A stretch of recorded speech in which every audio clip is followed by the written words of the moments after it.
Welcome to the next lecture of breathing and gaseous exchange, and we are discussing about the pulmonary air volumes and the lung capacities.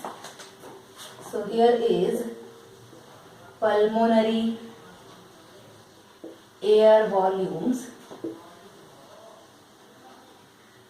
and lung capacities. About some of the volumes we have discussed in the previous lecture, and rest of the volumes are going to discuss in this lecture. Clear? The next pulmonary air volume is total lung capacity. So this is the 8th one, I think so. This is total lung capacity, and the abbreviation which is used is TLC. The total lung capacity, it means the capacity of lungs, the total capacity of lungs in which how much amount of air is getting filled. This is called as total lung capacity, and it is equal to VC and RV. Clear? This is TLC is equal to VC means vital capacity and RV means residual volume. VC means tidal volume plus inspiratory reserve volume plus expiratory reserve volume.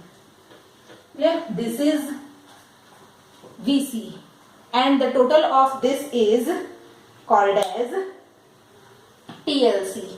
So the value of TLC is VC means approximately, the VC means 3,500 to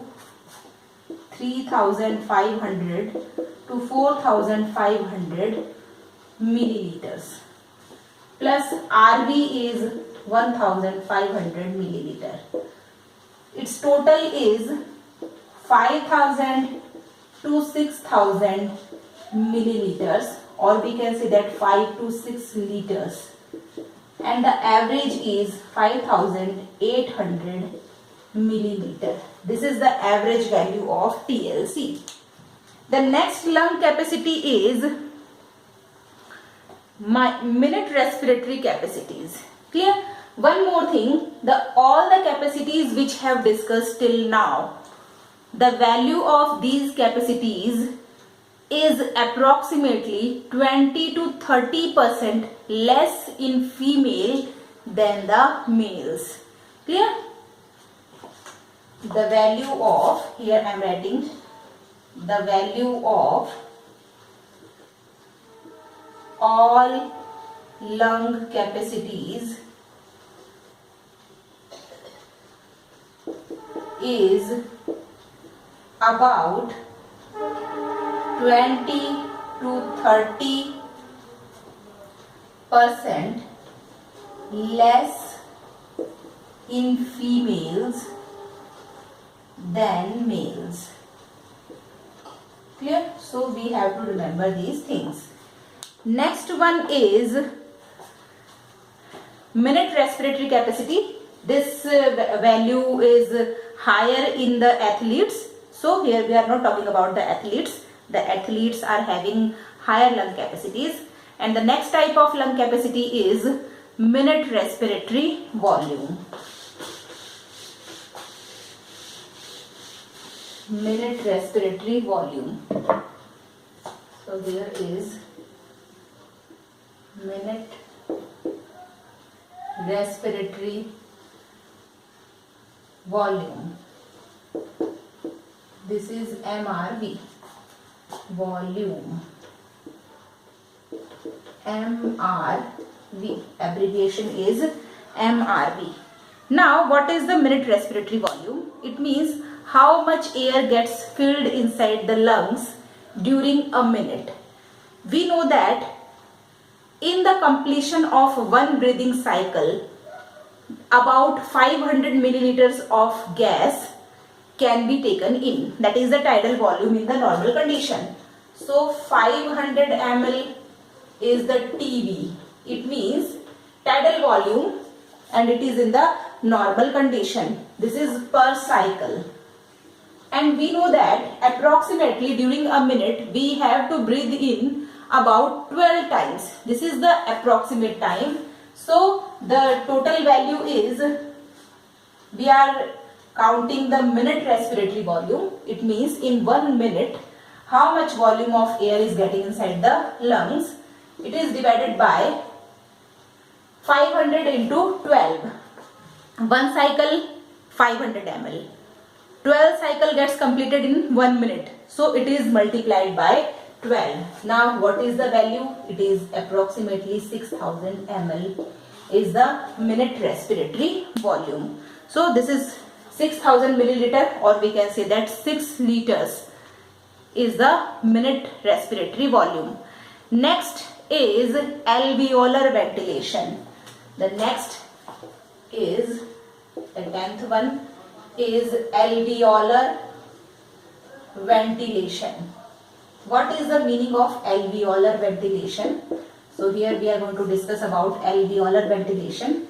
We know that the tidal volume is 500 ml, and out of this 500 ml only the 350 ml is reaches to the alveoli.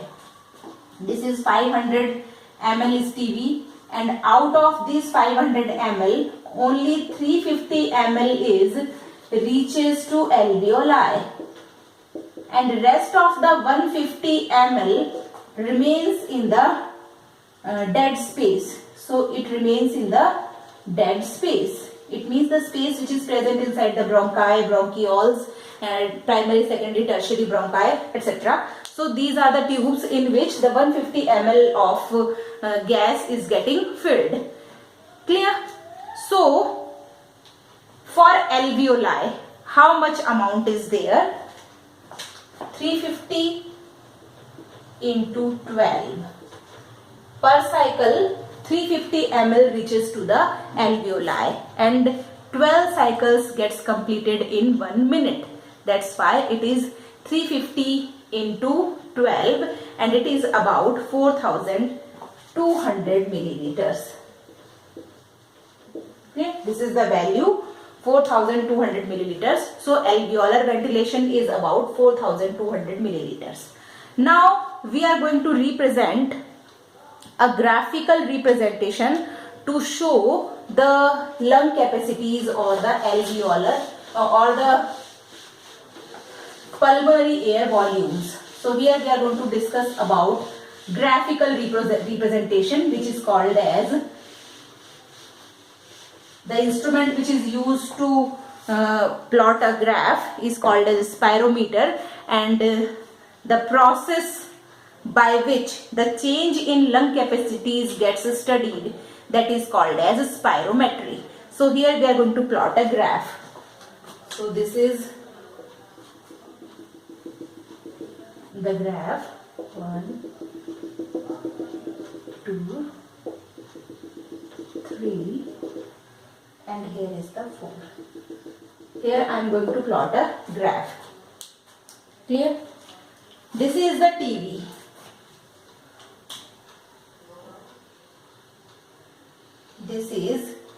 This value is TB. It means total lung capacity, and its amount is 500 ml. Clear? So this is TB. Now this curve is going to like this. Clear? And this is IRV. Here this is IRV. I am representing it with a different color so you can get the everything. This is IRV, and its value is about 2000 ml to 3000 ml. Clear? This is IRV. Next one is VC. Clear? So here is VC. This is like this, and here the total is VC. This is the total, that is VC. One more thing, this peak is going to upward. This peak is representing the forceful exhalation, and it is the value of IRV. IRV means forceful exhalation, inhalation. This is VC, vital capacity. Now, this is the value of VC means TV plus IRV plus TV plus IRV plus ERV. So this is VC. Now this graph is like this. This graph is like this. This much amount is present in the lungs as residual volume. So this is residual volume and its value is about 1500 ml. Now the last one, that is TLC, and here from here to the last one, this is TLC and its value is VC plus RV. So this is the graphical representation to show the different pulmonary air volumes and the lung capacities. The process by which this graph is plotted, that is called as spirometry, in which the change in lung capacities is getting studied, and the instrument which is used to plot this graph, or the instrument which is used to take this picture, that is the spirometer. So spirometry is the process and the instrument which is used is spirometer. This is all about the pulmonary air volumes and lung capacities. In our next lecture, we will discuss about the process of breathing and its mechanism. Thank you very much.